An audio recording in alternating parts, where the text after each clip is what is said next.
비상 5등급 경보. 본관 40층 메인 서버실 방화벽이 뚫렸습니다. 지금 즉시 대응팀! 다급한 외침이 JH그룹의 심장부 중앙통제실을 찢어놓았다. 스크린은 온통 붉은 경고창으로 뒤덮였고 사이렌 소리가 귀를 때렸다. 그룹의 모든 것이 데이터화되는 이 첨단 빌딩에서 5등급 경보는 곧 전쟁 선포나 다름없었다. 긴급 소집된 이사회 임원실, 거대한 모니터에는 프로젝트 크로노스 관련 데이터가 실시간으로 유출되는 끔찍한 그래프가 그려지고 있었다. 임원들의 얼굴이 사색이 되었다. 그들 앞에선 JH그룹의 신화이자 냉혹한 지배자 강태환 회장은 미동도 없었다. 그의 얼굴은 얼음처럼 차가웠고 눈은 분노로 이글거렸다. 보고해. 해커 준의 소행으로 보입니다, 회장님. 저희가 구축한 5중 방화벽을 마치 종이장처럼 찢고 들어왔습니다. 크로노스의 핵심 설계도 쪽으로 접근하고 있습니다. 보안팀장의 목소리가 절망으로 떨렸다. 강태환은 주먹을 꽉 쥐었다. 크로노스는 그의 20년 수건이자 JH그룹의 미래 그 자체였다. 그는 수십조 원이 걸린 이 프로젝트를 익명의 해커 따위에게 농락당할 생각이 추호도 없었다. 그는 책상을 내리쳤고 묵직한 소리에 모두가 숨을 죽였다. 방법은 묻지 않겠다. 당장 준을 막아. 무슨 수를 써서라도 그자의 손가락을 잘라내. 만약 실패한다면 여기 있는 전원, 내일부로 내 눈앞에서 사라질 줄 알아라. 그 시각 도시의 반대편 철거 직전의 낡은 상가 건물 옥탑방. 강태환이 그토록 잡고 싶어하는 해커 준, 한민주는 낡은 키보드 위에서 현란하게 손가락을 놀리고 있었다. 18살이라고는 믿기지 않는 깡마른 소년. 창백한 얼굴 위로 땀방울이 흘러내렸지만 그의 눈은 모니터에 고정되어 있었다. 방 안은 지독한 곰팡이 냄새와 컵라면 국물 냄새로 가득했다. 그의 앞에는 서너 대의 모니터가 불을 밝혔고 복잡한 코드들이 폭포처럼 쏟아졌다. 조금만 더! 민준이 중얼거리며 마지막 엔터키를 눌렀다. 하지만 모니터에는 접근 실패, 액세스 디나이드라는 붉은 글씨가 떴다. 젠장! 민준이 거친 숨을 몰아쉬며 책상을 주먹으로 내리쳤다. 그의 폐부를 찌르는 마른 기침이 터져나왔다. 크로노스의 핵심에는 도달하지 못했다. 하지만 그는 이미 JH그룹의 심장에 작은 시한폭탄을 심어두고 빠져나온 후였다. 강태환은 한강이 내려다 보이는 펜트하우스로 돌아왔다. 수백 평짜리 공간은 완벽한 질서와 값비싼 예술품으로 채워져 있었지만 온기라고는 찾아볼 수 없었다. 그는 크리스탈 잔에 값비싼 위스키를 따랐다. 얼음이 부딪히는 소리만이 정막을 깼다. 준, 감히 자신의 제국에 흠집을 낸 이름. 그는 모욕감을 느꼈다. 돈의 문제가 아니었다. 자신의 완벽한 통제에 누군가 감히 도전했다는 사실이 그를 참을 수 없게 만들었다. 그는 이 익명의 해커를 찾아내 자신의 발 아래 꿇어 앉히고 말겠다고 다짐했다. 그의 눈빛은 칠흑 같은 한강의 밤보다 더 어렵고 차갑게 가라앉았다. 크로노스는 그의 모든 것이었다. 그것을 지키기 위해서라면 그는 악마와도 기꺼이 손을 잡을 터였다. 같은 시각 민주는 차갑게 식어버린 컵라면을 억지로 삼켰다. 영양실조로 인해 뼈만 앙상하게 남은 손목이 후들거렸다. 그는 책상 한쪽에 놓인 유일한 사진을 바라보았다. 낡은 액자 속 병색이 완연했지만 인자하게 웃고 있는 여자의 사진. 그의 어머니 오수진이었다. 1년 전 병원비를 감당하지 못해 허무하게 세상을 떠난 어머니. 민준의 눈에 뜨거운 눈물이 고였다. 엄마, 조금만 기다려. 내가 다 갚아줄게. 강태환, 그자가 엄마한테서 그리고 나한테서 빼앗아간 모든 것, 그 대가를 반드시 치르게 할 거야. 민준의 다짐은 굶주림과 추위 속에서 더욱 날카롭게 벼려졌다. 그의 천재적인 두뇌는 오직 어머니의 복수를 위한 무기가 되어 불타고 있었다. 며칠 후 JH그룹 40층 회장실이 위치한 임원 전용층에서 작은 소동이 일어났다. 인터넷 연결이 간헐적으로 끊기고 내도 결제 시스템이 오작동을 일으켰다. 해킹의 여파는 아니었다. 그것은 민준이 심어둔 시한폭탄, 즉 시스템의 작은 오류를 유발하는 버그였다. 보안팀이 원인을 찾지 못해 쩔쩔매는 동안 민준은 청소부 카트를 밀며 40층 복도를 유유히 지나고 있었다. 그는 위조한 신분증으로 JH그룹의 청소 용역업체에 한민준이라는 이름의 아르바이트생으로 잠입한 상태였다. 해킹으로 얻을 수 없는 물리적 정보, 즉 서버실의 위치, 보안 카메라의 사각지대, 임원들의 동선을 파악하기 위해서였다. 그는 누구의 눈에도 띄지 않았다. 비싼 양복을 입은 사람들은 바닥을 닦는 깡마른 소년에게는 눈길조차 주지 않았다. 민주는 그들의 무관심을 방패 삼아 예리한 눈으로 모든 것을 스캔했다. 하지만 연이은 밤샘 작업과 극도의 긴장감, 그리고 지독한 영양실조는 18살 소년의 한계를 시험하고 있었다. 시스템 오류를 핑계로 사람들이 분주하게 움직이는 틈을 타 민주는 탕비실 옆에 작은 직원 휴게실로 숨어들었다. 딱 5분만. 그는 중얼거리며 낡은 소파에 몸을 기댔다. 그리고 그대로 모든 긴장이 풀리며 깊은 잠에 빠져들었다. 복수를 위해 모든 것을 걸었던 IQ 500의 천재 해커는 지금 이 순간 그저 지쳐 쓰러진 한 명의 소년에 불과했다. 강태환은 시스템 오류 보고를 받고 직접 40층을 순시하고 있었다. 사소한 실수조차 용납하지 않는 그의 성격에 자신의 전용층에서 이런 문제가 발생했다는 것은 불쾌하게 짝이 없었다. 아직도 원인을 못 찾았나? 그의 날카로운 질책에 비서실장과 보안팀이 고개를 숙였다. 그때 강태환의 눈에 직원 휴게실 문틈으로 새어나오는 불빛이 들어왔다.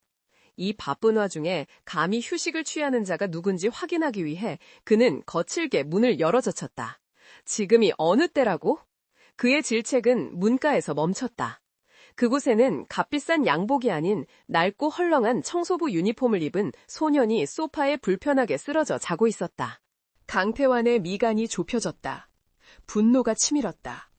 감히 자신의 층에서 그것도 업무 시간에 잠을 자는 이 대담한 게으름뱅이는 누구인가? 그는 당장 소년을 깨워 해고할 생각으로 다가갔다. 하지만 소년의 얼굴을 본 순간 강태환은 마치 망치로 머리를 맞은 듯한 충격에 휩싸였다. 너무도 창백한 얼굴, 앙상하게 드러난 광대뼈, 그리고 지독한 피로에 젖어 파르르 떨리는 긴 속눈썹. 알 수 없는 기시감이 그의 심장을 차갑게 움켜쥐었다. 어디선가 그는 자신도 모르게 중얼거렸다. 그는 왜 이 초라한 소년에게서 눈을 뗄 수 없는지 알 수 없었다. 그의 시선에 인기척을 느낀 것일까? 민준이 흠칫 놀라며 잠에서 깨어났다. 공포와 혼란에 사로잡힌 소년의 눈이 자신을 내려다보는 강태환의 눈과 정면으로 마주쳤다. 그 순간 강태환은 숨이 멎는 것 같았다. 그 눈, 공포에 질려 있으면서도 그 안에는 날카로운 칼날 같은 무언가를 품고 있는 맑고도 깊은 그 눈동자. 그것은 강태환이 지난 19년간 애써 잊으려 했던 그의 기억 가장 깊은 곳에 봉인해 두었던 단 한 사람의 눈과 똑 닮아 있었다. 수진? 자신도 모르게 흘러나온 이름이었다. 오수진, 그의 첫사랑이자 그가 버렸던 여인. 민주는 눈앞의 남자가 강태환임을 즉시 알아보았다. 자신의 원수, 어머니를 죽음으로 몰고 간 장본인. 심장이 미친 듯이 뛰기 시작했다. 들킨 것인가? 아니, 그럴 리 없다. 그는 단지 잠을 자던 청소부일 뿐이다. 민주는 본능적으로 몸을 일으켜 90도로 허리를 숙였다. 죄송합니다. 정말 죄송합니다. 제가 잠시... 목소리가 공포로 인해 심하게 떨려 나왔다. 그는 감히 강태환의 얼굴을 다시 쳐다보지 못하고 고개를 숙인 채 용서를 빌었다. 하지만 그의 머릿속은 이미 이 상황을 벗어날 수천 개의 시나리오를 그리고 있었다. 강태환은 아무 말도 할 수 없었다. 그는 자신의 눈을 의심했다. 말도 안 된다. 오수진은 죽었다. 설령 살아있다 해도 이 소년한. 그는 자신의 머릿속을 헤집는 혼란을 애써 억눌렀다. 피곤해서 헛것을 바꾼. 그는 스스로를 타일렀지만 심장의 불규칙한 고동은 멈추지 않았다. 그는 이 불쾌하고도 혼란스러운 감정을 떨쳐내기 위해 평소보다 훨씬 더 차가운 목소리를 냈다. 얼음장 같은 그의 목소리가 휴게실의 공기를 갈랐다. 나가. 단 2글자였지만 그 안에는 모든 것을 거부하는 냉기가 서려 있었다. 민주는 그 말에 구명줄이라도 잡은 듯 다시 한번 고개를 조아리고는 짐승처럼 재빨리 휴게실을 빠져나갔다. 강태환은 텅 빈 휴게실에 홀로 남았다. 그는 방금 전 소년이 앉았던 소파를 멍하니 바라보았다. 그 눈빛이 잊히지 않았다. 19년 전 자신을 원망하며 떠나갔던 수진의 마지막 눈빛과 겹쳐졌다. 아니야, 그럴 리가 없어. 그는 고개를 저었다. 하지만 그 소년의 얼굴, 특히 그 눈은 그의 뇌리에서 떠나지 않았다. 완벽하게 통제되던 그의 세계에 예측 불가능한 균열이 생기기 시작했다. 그는 자신의 펜트하우스에서 느꼈던 분노와는 전혀 다른 종류의 더 근원적인 불안감에 휩싸였다. 그는 비틀거리듯 자신의 집무실로 돌아왔다. 통유리창 너머로 서울의 전경이 펼쳐졌지만 아무것도 눈에 들어오지 않았다. 그는 인터폰을 눌렀다. 최 비서. 곧이어 단정한 모습의 최 비서가 들어왔다. 네, 회장님. 강태환은 창밖을 바라본 채로 명령했다. 그의 목소리는 감정을 읽을 수 없을 만큼 메마르고 낮았다. 방금 전 40층 휴게실에 있던 그 청소부 아이, 이름, 나이, 가족관계, 당장 알아봐. 아주 사소한 것 하나도 빠뜨리지 말고 전부 다. 최 비서는 회장의 이례적인 명령에 의아했지만 묵묵히 고개를 숙였다. 알겠습니다, 회장님. 강태환은 그 조사가 자신의 제국을 송두리째 뒤흔들 폭풍의 시작이 되리라는 것을 그때는 미처 알지 못했다. 옥탑방 문을 쾅 닫고 들어온 민주는 헐떡이는 숨을 몰아쉬었다. 등줄기가 식은 땀으로 축축했다. 바보 같으니 그는 자신의 머리를 쥐어가갔다. 하필이면 왜 거기서 잠이 든단 말인가. 강태환, 원수의 얼굴을 그렇게 가까이서 마주했다. 얼음장 같던 그 남자의 시선, 그 시선이 자신을 꿰뚫어 보는 것만 같아 심장이 터질 듯이 뛰었다. 들킨 건가? 아니야, 난 그냥 청소부일 뿐이야. 하지만 그 경멸과 무관심이 섞인 눈빛을 떠올리자 공포는 이내 끓어오르는 분노로 바뀌었다. 그 남자는 자신을 그저 먼지처럼 벌레처럼 쳐다봤다. 민주는 방구석에 주저앉아 거친 기침을 토해냈다. 가슴 깊은 곳에서부터 무언가 찢어지는 듯한 통증이 밀려왔다. 그는 낡은 책상 위 어머니의 사진을 바라보았다. 엄마, 나 그 사람을 봤어. 그의 목소리가 물기에 젖어 떨렸다. 내가 너무 바보 같았어. 감히 그 사람 앞에서 잠을 자다니. 용서하지 마, 엄마. 난 아직 멀었어. 그는 주먹을 꽉 쥐었다. 뼈마디가 하얗게 드러났다. 강태환을 마주한 순간 자신을 덮쳤던 것은 분노가 아니라 압도적인 공포였다. 그 사실이 민준을 더욱 비참하게 만들었다. 그는 자신이 더 강해져야 한다고, 더 독해져야 한다고 다짐했다. 반면 강태환은 집무실에서 최 비서의 보고를 기다리고 있었다. 이상하게도 마음이 평온하지 않았다. 그는 애써 그 청소부 소년의 얼굴을, 특히 그 눈빛을 머릿속에서 지우려 했다. 쓸데없는 감상이다. 그저 닮은 사람일 뿐이야. 그는 스스로에게 타일렀다. 19년 전의 일은 이미 완벽하게 묻혔다. 그는 JH그룹의 강태환 회장으로 다시 태어났고 과거의 강태환은 존재하지 않았다. 하지만 그의 심장은 여전히 미세하게 엇박자를 내고 있었다. 그때 노크 소리와 함께 최 비서가 들어왔다.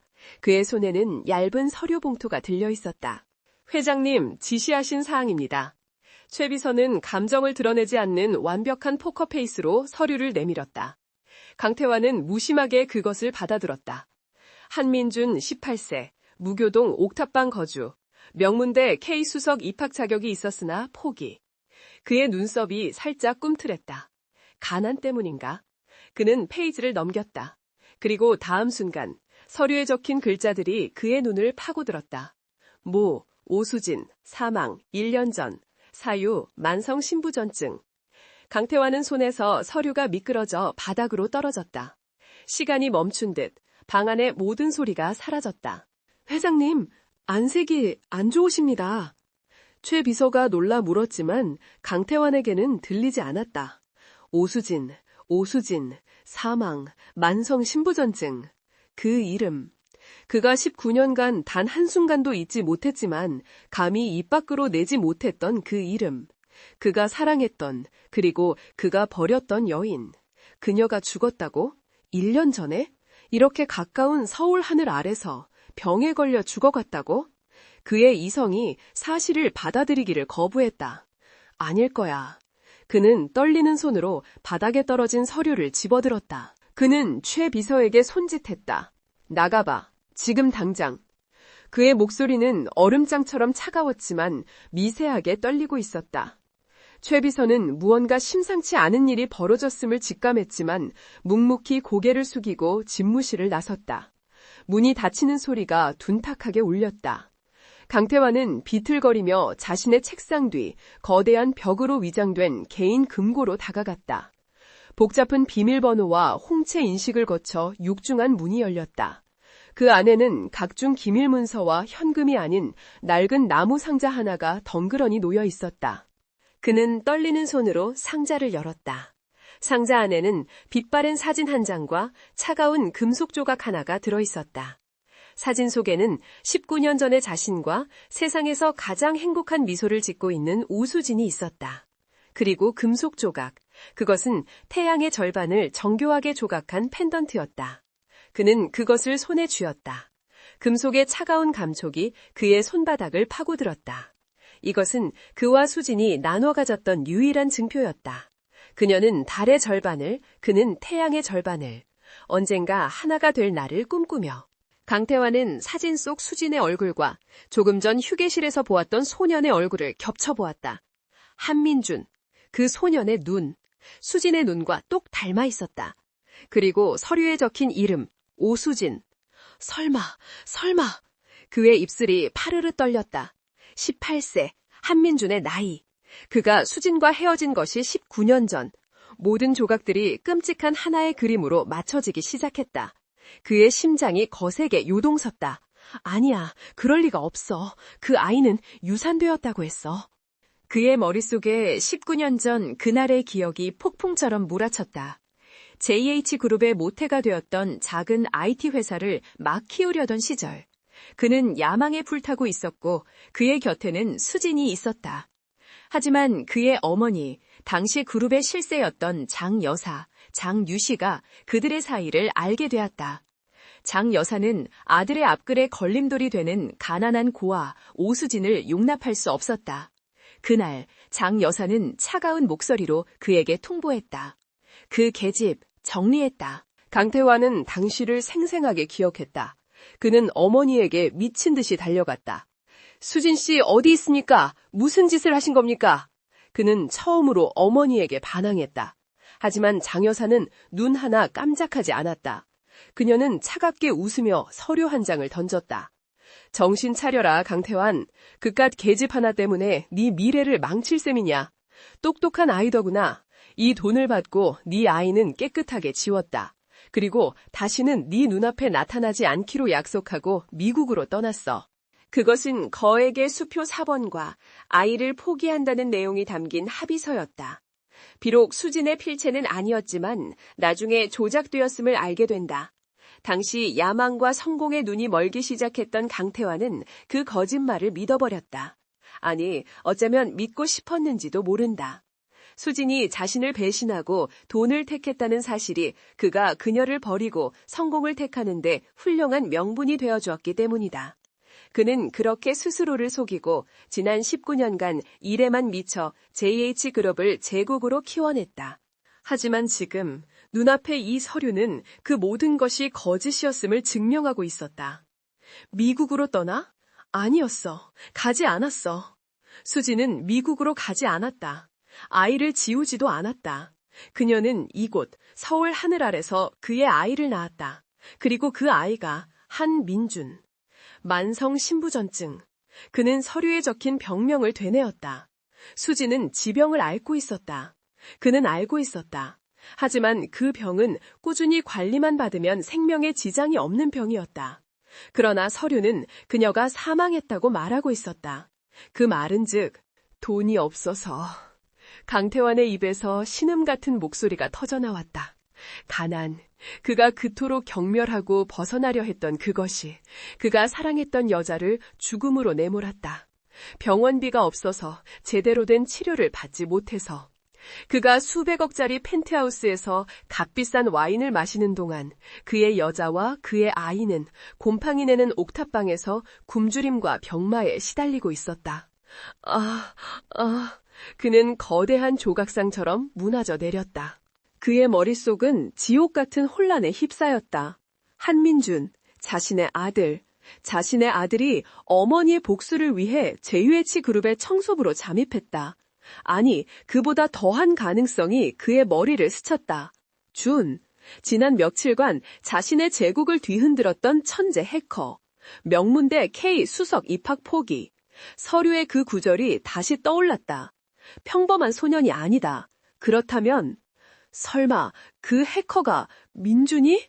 강태환은 자신의 아들이 자신을 파멸시키기 위해 칼을 갈고 있었다는 끔찍한 진실과 마주했다. 그는 자신이 지난 19년간 이룩한 모든 것이 한순간에 무너져 내리는 듯한 기분을 느꼈다. 성공, 명예, 부, 그 모든 것이 재처럼 부서져 내렸다.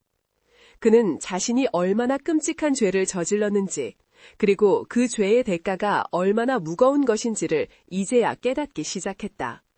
그는 태양 펜던트를 쥔 손을 부들부들 떨었다. 수진아, 내가 잘못했어. 그의 울부짖음은 방음 처리가 완벽한 CEO 집무실 안에서 공허하게 흩어졌다. 강태환은 다음 날 생전 처음으로 회사를 결근했다. 그는 최 비서가 알아낸 오수진의 묘지 주소로 향했다. 그곳은 서울 외곽에 이름도 없는 황량한 공원 묘지였다. 관리가 거의 되지 않아 잡초가 무성한 언덕.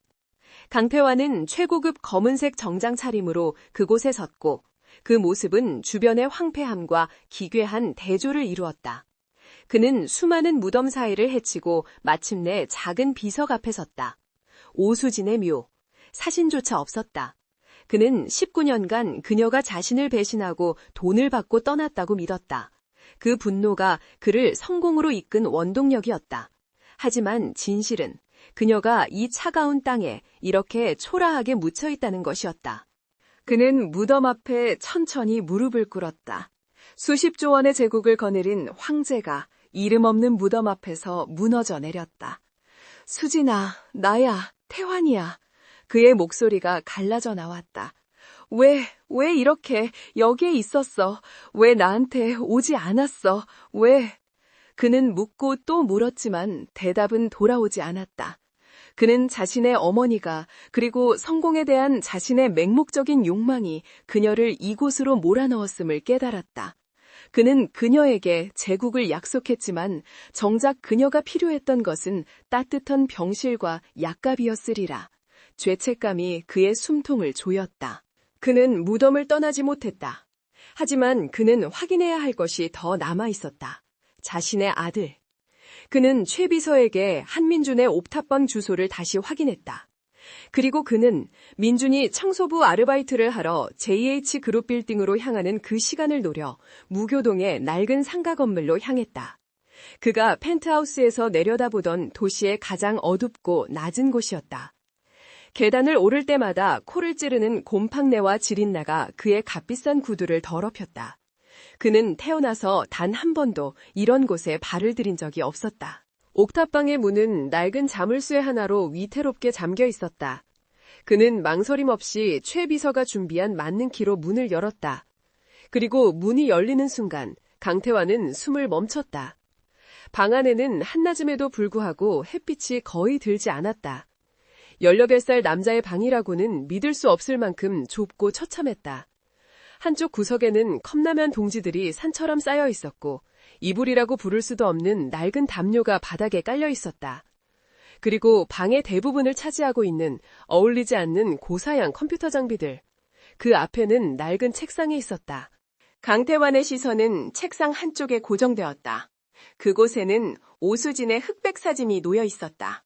그리고 그 옆에 그의 심장을 멈추게 한 물건이 있었다. 낡고 칠이 벗겨진 나무 오르골 상자. 그것은 19년 전 그가 수진에게 직접 선물했던 오르골이었다. 스위스의 작은 마을에서 단 하나뿐인 것이라며 구해왔던. 그는 떨리는 손으로 오르골을 집어들었다. 뚜껑을 열자 먼지가 쌓였음에도 불구하고 그들만의 멜로디, 클레오들룬이 희미하게 흘러나왔다. 그는 그것을 쥔 채 바닥에 주저앉았다. 모든 의심이 사라졌다. 한민주는 그의 아들 강준우였다. 강태환은 자신의 아들이 이런 지옥 속에서 살아왔다는 사실에 몸서리쳤다. 자신의 제국은 그가 사랑했던 여자와 아들의 피와 눈물을 양분 삼아 세워진 것이었다. 그는 오르골을 든 채 오열했다. 그것은 분노였고 절망이었으며 참혹한 후회였다. 그는 방안을 둘러보았다. 그리고 컴퓨터 모니터에 붙어있는 수많은 포스트잇을 발견했다. JH그룹 보안망 구조도, 프로젝트 크로노스, 강태환. 그의 아들은 정확하게 아버지를 겨누고 있었다. 복수. 그것이 이 지옥 같은 방에서 민준을 살게 한 유일한 이유였음을 깨달았다. 그는 옥탑방을 나와 차에 올라탔다. 운전대를 잡은 그의 손이 분노로 하얗게 질려 있었다. 하지만 그 분노는 민준을 향한 것이 아니었다. 그것은 자신의 어머니, 장 여사를 향한 것이었고 무엇보다 이 모든 것을 방치한, 아니 적극적으로 외면했던 자기 자신을 향한 것이었다.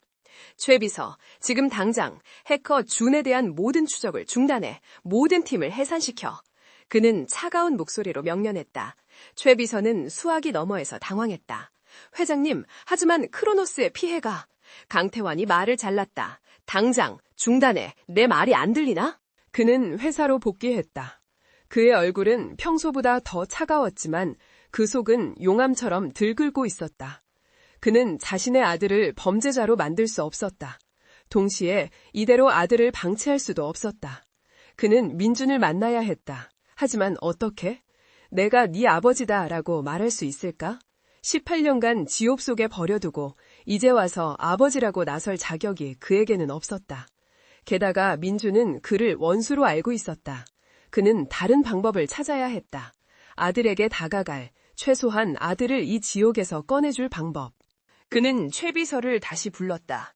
아까 그 한민준이라는 아이, K대 수석 입학을 포기했다고 했지? 최 비서는 회장의 의중을 알 수 없어 긴장하며 대답했다. 네, 그렇습니다. 가정형편상. 됐다. 강태환은 결심했다. JH그룹 이름으로 특수인재장학대단을 하나 만들어 즉시. 그리고 첫 번째 수혜자로 한민준을 선정해.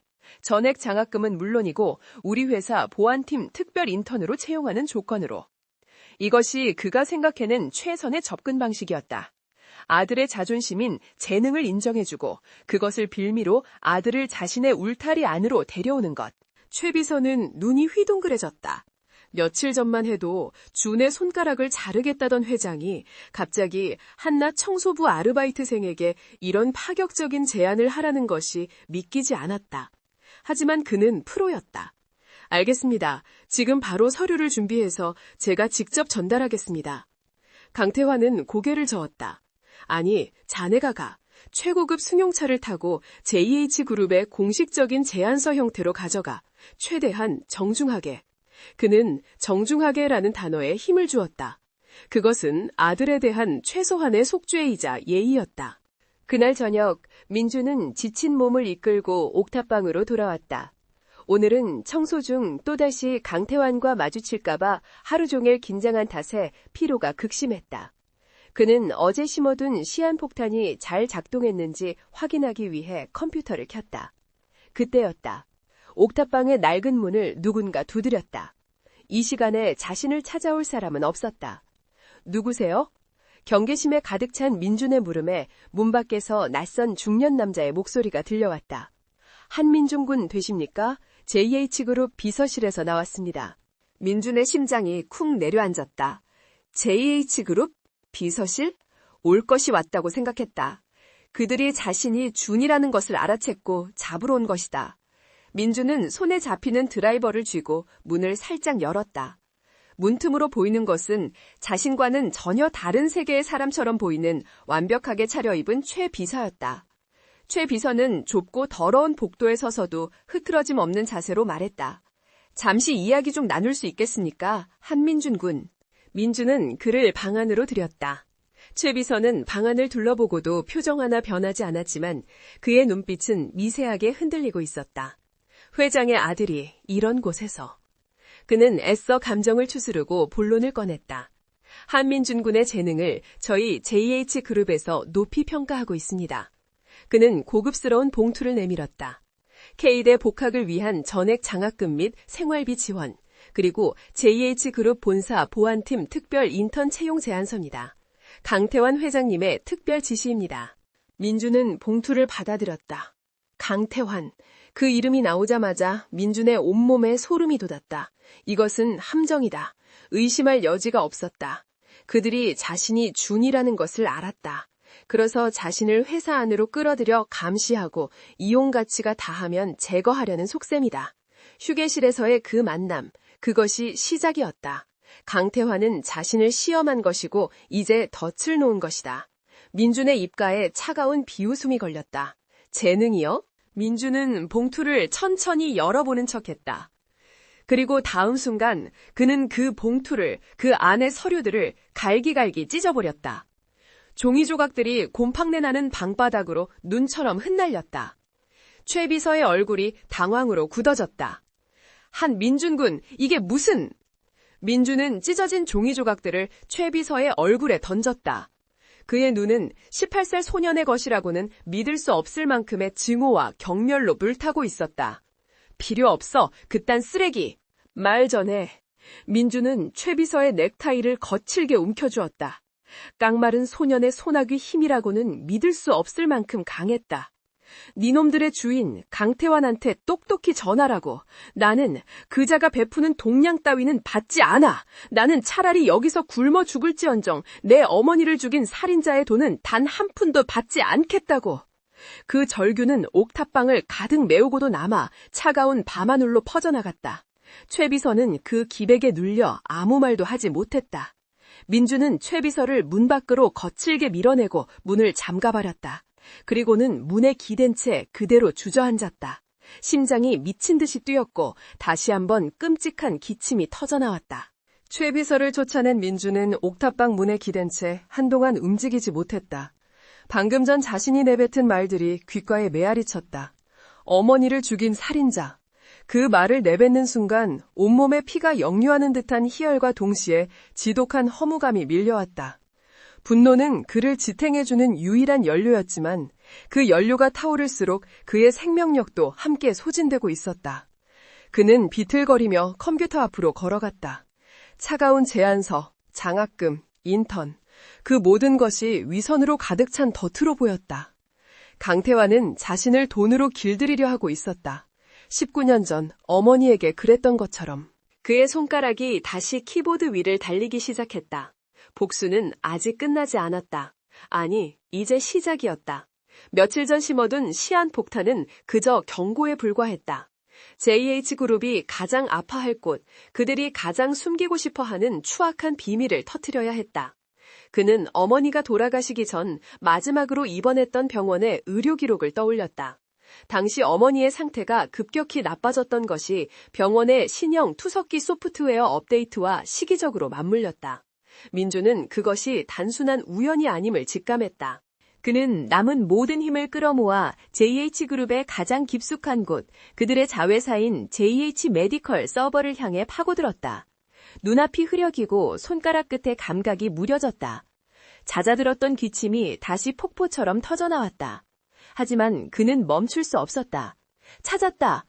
마침내 그는 암호화된 폴더를 발견했다. 프로젝트 크로노스 M. 그것은 크로노스의 의료용 파생 프로젝트였고 그 안에는 끔찍한 진실이 담겨 있었다. JH메디컬이 신장 투석기에 치명적인 소프트웨어 결함을 인지하고도 비용 문제로 이를 은폐했다는 내부 보고서였다. 그의 어머니가 사용했던 바로 그 기계였다. 민준의 눈에서 눈물이 터져나왔다. 이것은 단순한 과실치사가 아니었다. 명백한 살인이었다. 강태환의 제국은 어머니와 같은 무고한 환자들의 목숨을 제물 삼아 세워진 것이었다. 용서 못해. 그는 마지막 힘을 다해 해당 파일을 시한폭탄에 연결했다. 타이머를 설정했다. 10분 후 JH그룹의 모든 언론사 메일링 리스트와 내부 고발 사이트에 이 파일이 동시다발적으로 전송될 것이다. 그리고 그는 의자에서 바닥으로 쓰러졌다. 낡은 책상 위 어머니의 사진이 흐릿한 시야 속에서 마지막으로 보였다. 엄마, 나 해냈어. 같은 시각 JH그룹 본사. 강태환은 최 비서에게서 옥탑방에서 있었던 일을 보고받고 있었다. 찢어진 제안서 조각들과 살인자라는 말. 강태환의 얼굴은 돌처럼 굳어 있었다.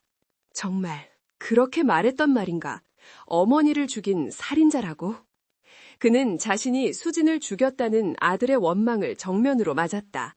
그는 반박할 수 없었다. 그가 직접 죽이지는 않았더라도 그의 무관심과 외면이, 그의 어머니가 저지른 악행이 수진을 죽음으로 내몬 것이 맞았다. 그는 가슴을 쥐어짜는 고통을 느꼈다. 바로 그때였다. 회장실의 모든 스크린이 다시 붉게 변했다. 이번에는 경고음조차 달랐다. 5등급을 넘어선 시스템 전체의 마비를 의미하는 블랙아웃 경보였다. 회장님, 뚫렸습니다. 이번엔 방어가 아닙니다. 준이 내부 데이터를 외부로 무차별 살포하고 있습니다. 보안팀장의 절규가 인터폰을 찍고 나왔다. 강태환이 메인 스크린을 바라보았다. 거기에는 JH 메디컬 신장투석기 소프트웨어 결함은폐 보고서라는 끔찍한 제목의 파일이 떠 있었다. 신장투석기, 그 단어가 강태환의 머리를 망치로 내리쳤다. 오수진의 병명, 그리고 한면준이 외쳤던 살인자라는 단어, 모든 조각이 맞춰졌다. 설마! 강태환은 이성을 잃고 소리쳤다.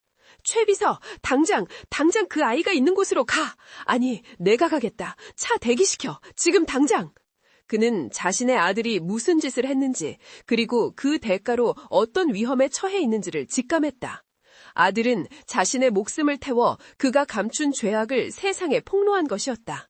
그는 동시에 직감했다. 민준이 위험하다. 강태환은 엘리베이터를 기다릴 시간도 없이 비상계단을 뛰어내려갔다. 수십 층을 단숨에 내려오는 동안 그의 머릿속은 오직 하나의 생각뿐이었다. 늦으면 안 돼. 제발 늦으면 안 돼. 그는 차에 올라타 무교동으로 향하는 내내 생전 처음으로 신에게 기도했다. 자신의 아들을 지켜달라고. 그가 그토록 경멸했던 그 가난한 옥탑방이 지금은 세상 그 무엇보다 간절한 목적지가 되었다. 그는 스스로 운전대를 잡고 미친 듯이 질주했다. 옥탑방에 도착했을 때 문은 굳게 닫혀 있었다. 민준아, 한민준, 문 열어! 아니, 준우야! 그는 자신도 모르게 그들이 함께 지었던 아들의 이름 강준우를 부르짖었다. 그는 문을 두드리는 것을 포기하고 육중한 몸으로 낡은 문을 들이받았다. 몇 번의 충격 끝에 낡은 문고리가 부서지며 문이 열렸다. 방 안은 싸늘하게 식어 있었다. 그리고 바닥에 웅크린 채 미동도 없이 쓰러져 있는 민준을 발견했다. 준우야! 강태환은 아들을 안아들었다. 18살 소년의 몸은 깃털처럼 가벼웠다. 불덩이처럼 뜨거운 이마와 달리 손발은 얼음장처럼 차가웠다. 의식이 없었다. 안 돼, 안 돼! 그는 아들을 담요로 감싼 채 옥탑방을 뛰쳐나왔다. 그는 JH그룹의 회장이 아니었다. 그저 죽어가는 아들을 품에 안은 한 명의 아버지일 뿐이었다. 그는 아들을 차 뒷좌석에 싣고 사이렌을 울릴 수 없는 자신의 차로 사이렌을 울리며 달리는 구급차보다 더 절박하게 병원으로 향했다. 그가 도착한 곳은 JH 메디컬이 아닌 국내 최고의 병원이었다. 여기 환자여! 의사! 당장 의사 불러! 응급실이 발칵 뒤집혔다. 재벌 총수가 직접 낡은 담요에 쌓인 소년을 안고 뛰어들어온 모습은 그 자체로 충격이었다. 환자 상태가 심각합니다. 급성 심부전으로 인한 폐혈증 쇼크 같습니다. 의료진이 분주하게 움직였다. 민주는 곧바로 응급처치실로 옮겨졌고 강태환은 수술실 램프만 멍하니 바라보며 복도에 주저앉았다. 그의 수천억 원짜리 정장은 아들의 토사물과 땀으로 더러워져 있었다. 얼마나 시간이 흘렀을까? 의사가 심각한 얼굴로 나왔다. 환자 상태가 매우 위중합니다. 만성 심부전이 있었던 것 같은데 영양실조와 극도의 스트레스로 급격히 악화되었습니다. 지금 당장 혈액투석을 시작해야 하지만 이미 늦었습니다. 신장이 완전히 기능을 상실했습니다. 강태환은 의사의 멱살을 잡을 뻔했다. 살려내! 무슨 수를 써서라도 살려내! 돈은 얼마든지 주겠어! 의사는 고개를 저었다. 돈의 문제가 아닙니다, 회장님. 지금 이 순간을 넘긴다 해도 이식밖에는 방법이 없습니다. 당장 신장 이식 기증자를 찾아야 합니다. 이식. 그 단어가 강태환의 귀에 박혔다. 그는 자신의 아들이 자신의 어머니와 똑같은 병으로 똑같은 고통을 겪고 있음을 깨달았다. 그때 응급실 간호사가 작은 비닐봉지를 들고 그에게 다가왔다. 환자 아드님 소지품입니다. 강태환은 떨리는 손으로 그것을 받아들었다. 안에는 낡은 지갑과 열쇠꾸러미, 그리고 그가 옥탑방에서 보았던 칠이 벗겨진 나무 오르골 상자가 들어있었다. 강태환은 홀린 듯 오르골을 열었다. 클레르 드루인. 19년 전 수진의 무릎을 베고 함께 듣던 그 멜로디가 절망적인 병원 복도에서 처연하게 울려 퍼졌다. 그의 눈물이 오르골 위로 떨어졌다. 그는 오르골의 바닥, 자신과 수진만이 아는 그 작은 비밀 공간을 더듬었다. 손톱 끝에 작은 걸쇠가 걸렸다. 그리고 그곳에서 차가운 금속 조각 하나가 손바닥 위로 떨어졌다. 그것은 초승달 모양의 펜던트였다. 낡고 빛이 바랬지만 그가 기억하는 바로 그 모양이었다. 강태환은 숨을 헐떡이며 자신의 와이셔츠 안주머니를 뒤졌다. 그는 지난 며칠간, 아니 어쩌면 19년간 단 한 번도 몸에서 떼어놓지 않았던 자신의 반쪽 태양 펜던트를 꺼냈다. 그는 떨리는 두 손으로 두 개의 조각을 마주대었다. 찰칵. 금속이 맞물리는 소리가 그의 심장이 무너지는 소리처럼 들렸다. 태양과 달이 만나 하나의 완벽한 보름달을 이루었다. 그리고 그 보름달의 중앙, 두 조각이 만나는 경계선에는 오직 합쳐졌을 때만 읽을 수 있는 두 사람의 이니셜, TH, SJ가 새겨져 있었다. 그리고 그 뒷면, 그들이 함께 속삭였던 아들의 이름, 강준우. 모든 것이 증명되었다. 이것은 그의 망상이나 죄책감이 아니었다. 저 차가운 응급실 안에서 사경을 헤매고 있는 소녀는 의심할 여지 없는 그의 아들, 오수진이 목숨과 맞바꿔 지켜낸 그의 아들, 강준우였다. 그는 펜던트를 쥔 채 무너져 내렸다. 준우야, 내 아들, 아빠가 잘못했다. 강태환은 두 조각이 완벽하게 맞춰진 펜던트를 쥔 채 차가운 병원 복도 바닥에 주저앉아 있었다. 강준우. 19년 전 그가 수진과 함께 속삭였던 이름, 그의 아들. 자신의 핏줄이 지금 저 차가운 응급실 안에서 죽어가고 있었다. 그리고 그 아들을 죽음으로 내몬 것은 다름 아닌 아버지인 자신이었다. 준우야. 그의 입에서 피를 토하는 듯한 신음이 새어나왔다. 그는 자신이 지난 19년간 쌓아올린 제국이 사실은 아들의 고통과 아내의 죽음을 대가로 한 것이었음을 깨달았다. 회장님, 정신 차리십시오. 의사가 그의 어깨를 흔들었다. 지금 감상에 젖어 있을 시간이 없습니다. 환자는 이미 쇼크 상태입니다. 당장 신장 기증자를... 강태환이 의사의 말을 끊었다. 그는 붉게 충혈된 눈으로 의사를 울려다보았다. 그의 목소리는 지독하게 갈라져 있었다. 나를 검사해. 의사는 당황했다. 네? 하지만 직계 가족이라도 조직 적합성 검사는... 강태환은 의사의 멱살을 잡고 자신을 일으켜 세웠다. 내가 저 아이 아버지야. 내가 강준우의 아버지라고. 병원 복도에 있던 모든 사람들의 시선이 그에게로 향했다. JH그룹의 냉혹한 황제, 강태환이 울부짖고 있었다. 그는 더 이상 체면을 차리지 않았다. 당장 검사해. 내 신장이든 간이든 뭐든 다 빼가. 제발 내 아들 좀 살려내. 그의 절규에 응급실은 전례 없는 긴장감에 휩싸였다. 즉시 강태환의 혈액이 채취되었고 긴급 조직 적합성 검사가 시작되었다. 그는 피를 뽑히는 내내 응급실 문에서 눈을 떼지 못했다. 그때 그의 주머니에서 휴대전화가 진동했다. 최 비서였다. 그는 아들이 폭로한 JH 메디컬 은폐 보고서의 진상을 파악하라는 명령을 받은 터였다. 강태환은 떨리는 손으로 전화를 받았다. 말해. 수화기 너머 최 비서의 목소리는 평소와 달리 깊은 충격과 혼란에 빠져 있었다. 회장님, 믿을 수가 없습니다.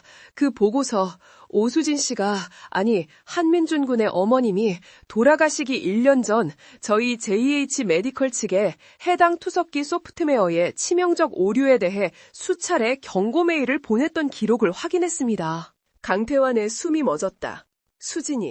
수진이가 알고 있었다. 그런데 그 경고 메일이 당시 장 여사님, 그러니까 선대 회장님의 지시로 모두 묵살되었습니다. 최 비서가 말을 이었다. 당시 JH 메디컬은 적자 생존의 기로에 서 있었고 장 여사님은 그 오류를 인정하고 리콜을 진행하느니 덮고 가는 쪽을 택하셨습니다. 어차피 몇 명 죽어나가는 것보다 회사가 망하는 게 더 큰 비극이라고 그렇게 말씀하셨다는 증언을 확보했습니다. 전화기가 강태환의 손에서 미끄러져 떨어졌다. 그의 어머니, 자신의 야망을 위해 아들의 여자를 쫓아냈던 그의 어머니가 이제는 회사를 위해 아들의 여자를 그리고 다른 무고한 환자들을 죽음으로 내몰았다. 민준이 외쳤던 살인자라는 말은 단순한 원망이 아니라 명백한 사실이었다. 수지는 마지막 순간까지 싸웠던 것이다. 자신의 병을 고치기 위해서가 아니라 다른 이들이 자신처럼 죽지 않게 하기 위해서. 그리고 JH그룹은 강태환의 어머니는 그 마지막 절규를 짓밟아버렸다. 그의 제국은 피 위에 세워진 성이었다. 그는 복도벽에 머리를 찧었다. 모든 것이 무너져 내렸다. 그가 지키려 했던 모든 것, 그의 명예, 그의 부, 그의 회사가 이제는 역겹게만 느껴졌다. 그때 검사실 문이 열리고 의사가 황급히 달려나왔다. 그의 얼굴에는 믿을 수 없다는 표정이 가득했다. 회장님, 기적입니다. 환자는 RH5-O형의 희귀혈액형입니다만 회장님과 완벽하게 일치합니다. 지금 당장 수술 준비를. 강태환은 의사의 말을 가로막았다. 그는 비틀거리며 일어섰다. 그의 눈은 더 이상 슬픔이라 분노가 아닌 무섭도록 차가운 결의로 가득 차 있었다. 수술 준비해 주십시오. 그리고 그는 최 비서를 불렀다. 최 비서. 네, 회장님. 지금 당장 병원 1층 로비에 기자회견을 준비해 모든 방송국, 모든 신문사 단 하나도 빠짐없이 불러 모아 JH그룹의 존망에 걸린 긴급 기자회견이라고 전해. 최 비서는 회장의 의도를 알 수 없어 망설였다. 회장님, 지금 수술을 앞두고. 내 아들은 강태환이 낮은 목소리로 말했다. 자신의 목숨을 걸고 진실을 밝혔어. 그렇다면 나도 내 목숨을 걸고 속죄해야지. 이건 명령이야. 당장 실행해. 그의 결심은 확고했다. 그는 더 이상 도망치거나 숨지 않을 것이다. 자신의 아들이 목숨을 걸고 지키려 했던 그 진실을 이제는 아버지가 온 세상에 공표할 차례였다. 그는 자신의 신장 하나를 내어주는 것으로 이 끔찍한 죄를 씻을 수 없음을 알았다. 그는 모든 것을 버려야 했다. 몇 시간 후 병원 로비는 수백 명의 기자들로 인산인해를 이루었다. JH그룹의 주가가 해커 준의 폭로로 바닥을 치고 있는 상황. 모두가 강태환 회장의 입에 주목하고 있었다. 마침내 휠체어를 탄 강태환이 나타났다. 수술복을 입기 전 환자복 차림이었다. 그의 얼굴은 하룻밤 사이에 10년은 늙어버린 듯 헬쑥했고 어젯밤 아들을 안고 뛰었던 흔적으로 옷은 더러워져 있었다.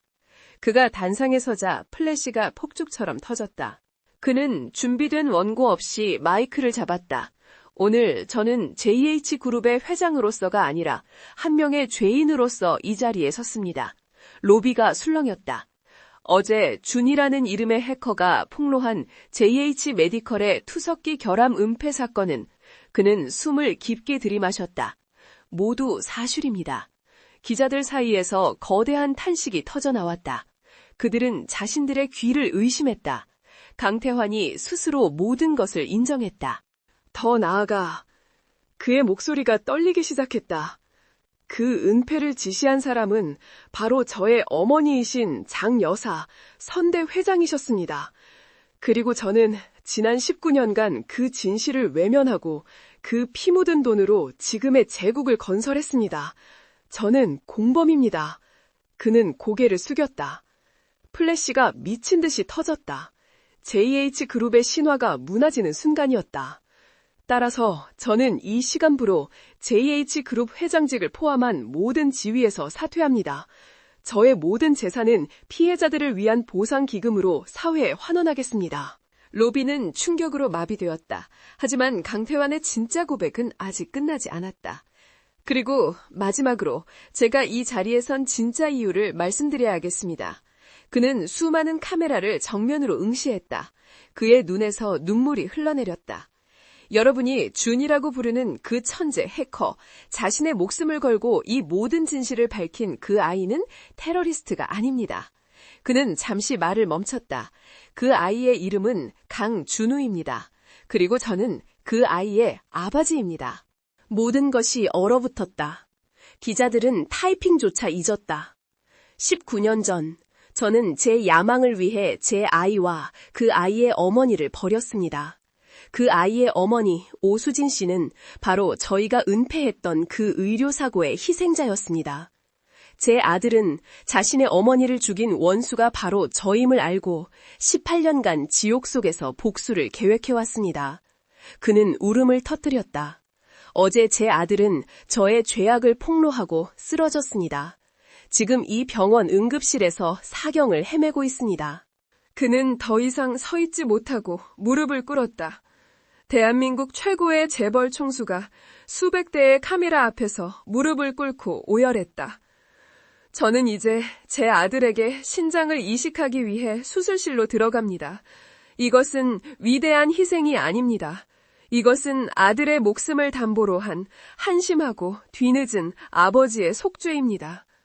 그는 마이크를 향해 이마가 바닥에 닿도록 머리를 조아렸다.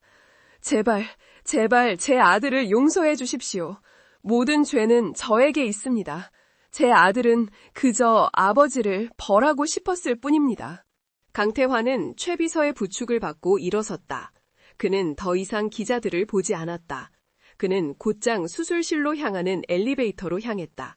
그가 떠난 자리에는 대한민국 역사상 가장 충격적인 고백과 함께 완전히 무너져 내린 한 제국의 잔해만이 남아있었다. 그리고 잠시 후 수술실에 붉은 등이 켜졌다. 한때는 적이었고 이제는 아버지와 아들이 된 두 사람의 목숨을 건 수술이 시작되었다. 수술실의 붉은 등은 꺼질 줄 몰랐다. 시간은 생과 사의 경계에서 무의미하게 흘러갔다. 최 비서를 비롯한 몇몇 임원들이 복도를 지켰지만 감히 그 누구도 강태환이 남긴 충격적인 고백의 여파에 대해 입을 열지 못했다. 그들은 신화가 무너지는 것을 목격했고 이제 그 신화의 창조자와 그의 아들이 한 수술실에서 목숨을 건 싸움을 하고 있었다. 마침내 10시간이 넘는 대수술이 끝나고 수술실 문이 열렸다. 땀에 젖은 집도이가 마스크를 벗으며 나왔다. 수술은 성공적이었습니다. 그 한마디에 병원 복도를 짓누르던 무거운 공기가 비로소 흩어졌다. 2개의 침대가 나란히 놓인 1인 회복실. 한때 대한민국 경제를 움직이던 CEO와 그를 무너뜨린 천재 해커는 이제 나란히 누워 생명 유지 장치에 의존한 채 똑같이 창백한 환자가 되어 있었다. 강태환이 먼저 의식을 찾았다. 찢어질 듯한 옆구리의 통증보다 먼저 아들에 대한 걱정이 그의 뇌리를 스쳤다. 그는 마취의 여운이 가시지 않은 무거운 몸을 억지로 돌려 옆 침대를 바라보았다. 그곳에는 여전히 산소 마스크를 쓴 채 깊은 잠에 빠져 있는 민준, 아니 준우가 있었다. 그는 자신의 신장 일부가 아들의 몸 안에서 제대로 기능하기만을 간절히 기도했다. 며칠이 더 흘렀다. 민준은 낯선 소독약 냄새와 함께 천천히 눈을 떴다. 곰팡이 나던 옥탑방의 어두운 천장이 아니었다. 새하얀 천장과 규칙적으로 울리는 기계음. 그는 자신이 살아있음을 직감했다. 그리고 지독했던 피로감과 몸을 짓누르던 고통이 사라진 것을 느꼈다. 몸이 가벼웠다. 그는 고개를 돌렸다. 그리고 그곳에서 휠체어에 앉아 창밖을 보다가 인기척을 느끼고 황급히 자신을 돌아보는 한 남자를 마주했다. 강태환이었다. 민준의 온몸이 순간적으로 경직되었다. 증오. 18년간 그를 지탱해온 감정이 본능적으로 솟구쳤다. 원수, 어머니를 죽인 자. 하지만 그의 눈앞에 있는 남자는 그가 기억하던 냉혹한 CEO가 아니었다. 완벽하게 빗어넘겼던 머리는 희끗희끗해진 채 헝클어져 있었고 값비싼 양복 대신 헐렁한 환자복을 입고 있었다. 무엇보다 그 눈빛, 자신을 꿰뚫어보던 그 얼음장 같은 눈빛이 아니었다. 그 안에는 두려움과 죄책감 그리고 감히 희망이라고 부를 수 있는 처절한 무언가가 뒤엉켜 있었다. 민주는 혼란스러웠다. 자신이 왜 살아있는지 그리고 왜 이 남자와 같은 방에 있는지 알 수 없었다. 그는 목이 타는 듯한 갈증을 느끼며 리모컨을 찾았다. 그가 원하는 것은 물이 아니었다. TV였다. 그는 본능적으로 세상이 어떻게 돌아가고 있는지 확인해야 했다. 그가 전원 버튼을 누르자 화면이 켜지고 뉴스가 쏟아졌다. 속보, JH그룹 강태환 회장 전격 사퇴, 해커주는 내 아들, 충격 고백. 심층 취재, 프로젝트 크로노스 M의 진실, 오수진 씨의 1년 전 경고 묵살. 긴급, 강태환 전 회장, 아들에게 신장 이식, 두 사람 모두 생명엔 지장 없어. 모든 화면이 그와 강태환의 이야기로 도배되어 있었다. 민주는 숨을 쉴 수가 없었다. 자신이 쓰러진 사이 세상이 뒤집혀 있었다. 강태환이 자백했다고? 모든 것을 포기했다고? 회장직, 재산, 그리고 신장? 민주는 무의식적으로 자신의 옆구리를 만졌다. 수술의 흔적이 선명했다. 이 몸 안에 이 남자의 장기가 들어와 있다고? 18년간 키워온 복수심이 거대한 혼돈 속으로 빨려 들어갔다. 그의 목표는 강태환의 파멸이었다. 그런데 강태환은 자신의 손이 아니라 스스로 파멸을 택했다. 그의 복수는 공허해졌다. 그는 강태환을 무너뜨리고 싶었지 그에게서 생명을 받고 싶었던 것이 아니다. 어머니의 죽음에 대한 복수는 이루어졌다. JH그룹은 무너졌고 진실은 밝혀졌다. 하지만 그 복수의 끝에 남은 것은 아무것도 없었다. 오직 자신을 살린 원수와 그 원수의 일부를 품게 된 자기 자신뿐이었다. 그는 깨달았다. 어머니는 복수를 원하지 않았다. 어머니는 그가 살기를 바랐다. 그제야 그는 옥탑방에서 쓰러지기 전 어머니가 마지막으로 남겼던 유언을 떠올렸다. 민준아, 너는 살아야 해. 행복하게. 그때 휠체어 바퀴가 굴러오는 소리가 정적을 깼다. 강태환이 천천히 아주 조심스럽게 그의 침대 곁으로 다가왔다. 민주는 그를 쏘아보았지만 그 시선에는 예전 같은 살기가 담겨있지 않았다. 그저 깊은 혼란만이 자리하고 있었다. 강태환은 감히 아들의 눈을 마주보지 못하고 고개를 숙였다. 침묵이 방을 채웠다. 강태환은 몇 번이나 입술을 달삭였지만 차마 목소리가 나오지 않았다. 마침내 그는 쥐어짜는 듯한 목소리로 입을 열었다. 준우야. 민준이 아닌 그들의 이름이었다. 민준의 어깨가 움찔했다. 아빠가 미안하다. 아빠. 그 단어가 민준의 귀에 박혔다. 18년간 한 번도 가져본 적 없는 그토록 증오했던 단어. 민준의 입술이 비틀렸다. 왜? 그의 목소리는 수술 직후라 심하게 잠겨 있었다. 왜 그랬습니까? 그는 모든 것을 묻고 있었다. 왜 어머니를 버렸는지, 왜 진실을 외면했는지, 그리고 왜 자신을 살렸는지. 강태환은 고개를 들었다. 그의 눈에는 눈물이 가득 고여 있었다. 그게 내가 할 수 있는 유일한 속죄였으니까. 너를 살리는 것, 그리고 네 어머니 앞에서 더 이상 비겁하지 않는 것. 그는 품 안에서 조심스럽게 무언가를 꺼냈다. 태양과 달이 합쳐져 완벽한 보름달을 이룬 낡은 펜던트였다. 그는 그것을 민준의 손바닥 위에 올려놓았다. 네 어머니와 내가 함께 고른 거야. 강태환은 펜던트의 뒷면을 가리켰다. 그곳에는 오직 합쳐졌을 때만 보이는 작은 글씨가 새겨져 있었다. 강준우, 당준우. 네 진짜 이름이야. 밝은 달빛이라는 뜻이지. 강태환의 목소리가 떨렸다. 네 어머니는 네가 우리의 어두운 세상을 밝혀줄 빛이라고 했어.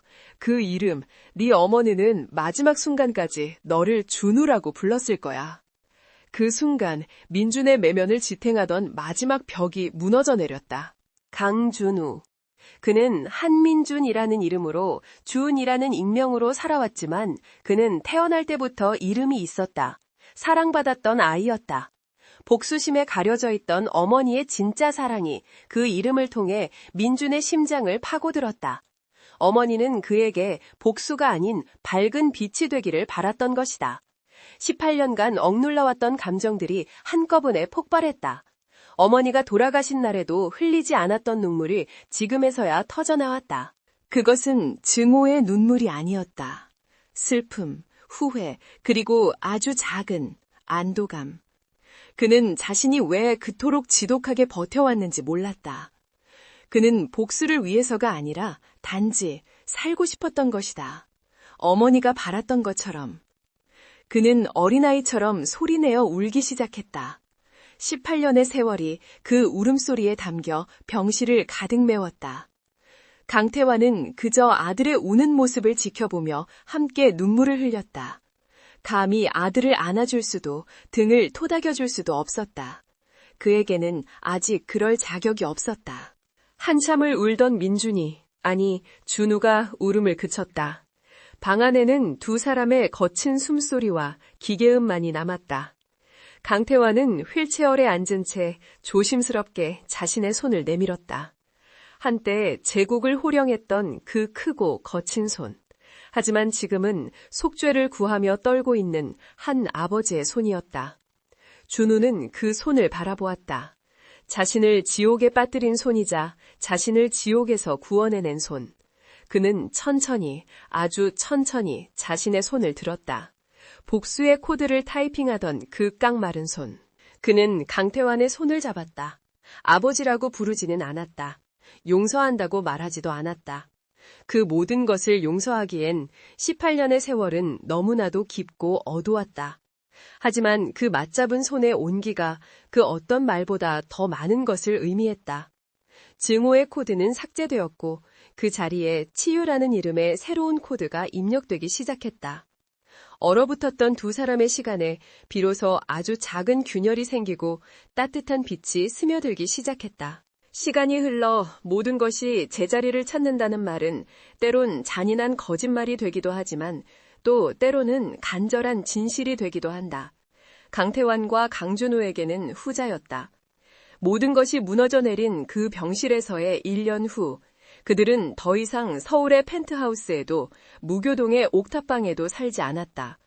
그들이 찾은 곳은 바다 냄새가 짙게 배어나오는 동해의 작은 어촌마을, 낡았지만 깨끗하게 수리된 2층 집이었다. 한때 제국을 호령했던 왕과 그 제국을 무너뜨린 해커가 찾은 세상의 가장자리였다. 이른 아침, 강태환은 마당에서 정원을 가꾸고 있었다. 그의 머리는 지난 1년간 완전히 백발이 되었고 한때 날카롭던 눈매는 바닷바람에 그을려 부드러워져 있었다. 그는 더 이상 수십조 원의 자산가가 아니었다. 그는 그저 흙을 만지는 평범한 노인이자 아버지였다. 그가 심은 것은 화려한 장미가 아니라 오수진이 생전에 좋아했던 소박한 들국화였다. 그는 꽃을 보며 그제야 아내에게 하지 못했던 속죄를 매일같이 하고 있었다. 아직도 쭈그리고 앉아 계시면 무릎도 아프다고 하실 텐데요. 2층 창문에서 맑고 건강한 목소리가 들려왔다. 1년 전 뼈만 앙상했던 소녀는 온데간데 없었다. 강준우는 건강한 혈색이 도는 19살 청년이 되어 있었다. 그는 더 이상 증오에 찬 해커 준이 아니었다. 그는 컴퓨터 대신 책을 읽고 코드 대신 사람을 표정을 읽는 법을 배우고 있었다. 아버지가 준 신장은 그의 몸 안에서 완벽하게 제자리를 잡았고 새로운 삶을 선물했다. 그들은 함께 아침을 먹었다. 화려한 만찬이 아닌 준우가 직접 끓인 담백한 콩나물국과 몇 가지 나물 반찬이었다. 오늘은 재단 서버 방화벽 업그레이드하는 날입니다. 준우가 밥을 먹으며 무심하게 말했다. 알고 있다. 오후에 같이 체크해보자꾸나. 강태환이 고개를 끄덕였다. 그들 사이에는 어색하지만 분명한 일상이 자리 잡고 있었다. 그들은 함께 오수진 재단이라는 이름의 비영리 재단을 운영하고 있었다. 강태환이 내놓은 전 재산과 JH그룹의 주주들이 그의 고백에 감화된 기부한 돈으로 설립된 재단이었다. 재단의 목적은 단 2가지였다. 첫째, 전국의 공공병원에 무료로 최고 수준의 사이버 보안 소프트웨어를 개발 및 배포하는 것. 둘째, 제2의 오수진이 나오지 않도록 가난한 만성 신부전증 환자들의 치료비와 수술비를 지원하는 것.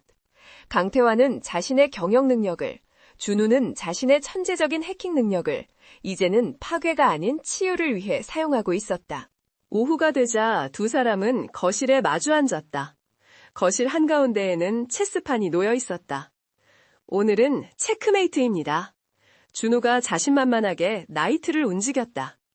강태환은 자신의 킹을 보며 쓴웃음을 지었다. 또 졌구나. 네 머리를 이 늙은 아비가 따라갈 수가 있어야지. 가르쳐드린 대로 안 하시니까 그렇죠. 정성만 고집하시잖아요. 준우가 핀잔을 주었지만 그 말투에는 날카로움 대신 따뜻한 장난기가 묻어 있었다. 강태환은 아들이 가르쳐준 이 체스를 통해 아들과 소통하는 법을 배우고 있었다. 체스는 졌지 마. 이건 안 졌지. 강태환이 웃으며 리모컨을 들었다. TV에서는 유치한 개그 프로그램이 나오고 있었다. 준우가 어이없다는 듯 웃음을 터뜨렸다. 이게 뭐가 재밌다고? 재밌지 않으냐? 저 사람 표정 좀 봐라. 강태환은 억지로 소리내어 웃었다. 19년간 웃는 법을 잊었던 그는 이제 아들이 좋아하는 개그 프로를 보며 웃는 법을 연습하고 있었다. 준우는 그런 아버지를 보며 고개를 절레절레 저으면서도 입가에 걸린 미소를 숨기지 못했다. 밤이 깊었다. 두 사람은 각자의 방으로 돌아가기 전 거실 벽난로 앞에 잠시 섰다. 그곳에는 낡았지만 반질반질하게 닦인 나무 오르골이 놓여 있었다. 그리고 그 옆 작은 액자에는 태양과 달이 합쳐진 펜던트가 오수진의 사진과 함께 걸려 있었다. 그것은 그들의 죄이자 속죄였으며 구원이었다. 강태환은 오르골의 태엽을 감았다. 클레르 드 류인. 익숙한 멜로디가 바닷바람 소리와 어우러져 거실을 채웠다. 준우는 펜던트 속 어머니의 사진을 바라보았다. 엄마도 지금 우리 모습 보면 웃고 계시겠죠? 그 물음에 강태환은 대답 대신 아들의 어깨를 가만히 감싸 안았다. 그들이 아버지와 아들이라는 이름을 자연스럽게 받아들이기까지는 아마 더 많은 시간이 필요할 것이다. 18년의 상처는 그렇게 쉽게 아물지 않는다. 하지만 분명한 것은 그들은 함께라는 것. 증오라는 지독한 바이러스에 감염되었던 두 개의 시스템은 이제 사랑이라는 가장 강력한 백신으로 서서히 치유되고 있었다. TT1의 목소리, 내레이션. 증오라는 이름의 악성 코드는 한때 두 사람의 인생 전체를 마비시킬 뻔했습니다. 아들은 아버지를 파괴하기 위해, 아버지는 자신을 지키기 위해 방화벽을 쌓았죠. 하지만 그 모든 것을 관통한 것은 더 뛰어난 해킹 기술이나 더 견고한 방어막이 아니었습니다. 그것은 희생이라는 이름의 소스 코드, 바로 사랑이었습니다. 어머니가 아들에게 남긴 사랑, 그리고 아버지가 아들 안에서 뒤늦게 발견한 사랑, 그 사랑의 코드가 마침내 두 시스템을 동기화시켰습니다. 그들은 모든 것을 잃고서야 비로소 서로를, 그리고 가족이라는 이름의 구원을 찾았습니다.